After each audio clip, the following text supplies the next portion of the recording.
Hello అండి. Welcome to my channel colourful Mamata Reddy. ఇడ్లీలు మెత్తగా రావాలి అంటే నేను చూయించినట్టు ట్రై చేయండి. 100% మెత్తగా వస్తాయండి. నోట్లో వేయగానే కరిగిపోతాయి. అలా ఉంటుంది. చాలా బాగా అవుతాయండి. టీ గ్లాస్‌తో ఒక గ్లాసు మినపప్పు నానబెట్టుకున్నాను. 4 అవర్స్ నానితే సరిపోతుందండి. కొన్ని వాటర్ పోసి 4 అవర్స్ తర్వాత ఇలా కొన్ని వాటర్ పోసి రుబ్బుకున్నానండి. మెత్తగా రుబ్బుకోవాలి. పిండి అనేది అలా ఉండాలి. అదే టీ గ్లాస్‌తో 3 గ్లాసుల ఇడ్లీ రవ్వ తీసుకుంటానండి. ఇడ్లీ రవ్వ తీసుకొని మంచిగా కడిగేసుకోవాలి.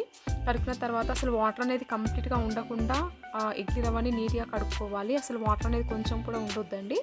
తర్వాత ఇందులోనే మనం ఇప్పుడు మిక్సీ చేసుకున్న మినపప్పును ఇందులో వేసుకొని, మినపప్పు పిండిని ఇందులో వేసుకొని బాగా కలపాలి. మెయిన్ ఇందులో ఏంటి అంటే కలపడమేనండి. చాలా సేపు కలపాలి. కలిపితేనే ఆ ఇడ్లీ అనేది మెత్తగా స్మూత్‌గా వస్తుంది. నోట్లో వేయగానే కరిగిపోతుంది. ఎప్పుడు చేసినా ఇలానే వస్తాయండి మీకు. చలికాలం కాబట్టి ఒక క్లాత్‌తో కవర్ చేస్తాను కంపల్సరీ నేను.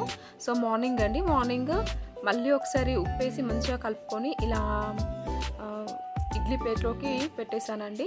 సో, స్మూత్‌గా మెత్తగా వస్తాయి. కంపల్సరీ ట్రై చేయండి. సో, ట్రై చేసి నాకు కామెంట్స్‌లో చెప్పండి ఎలా వచ్చాయి అనేది.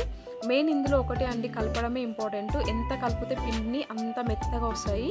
చాలా సేపు స్పూన్‌తో కలుపుతూ ఉండాలి. సో, ఫైనల్‌గా ఇలా వచ్చిందండి స్మూత్‌గా మెత్తగా. చిన్నోడికి మా వారికి చాలా ఇష్టము ఇడ్లీలు.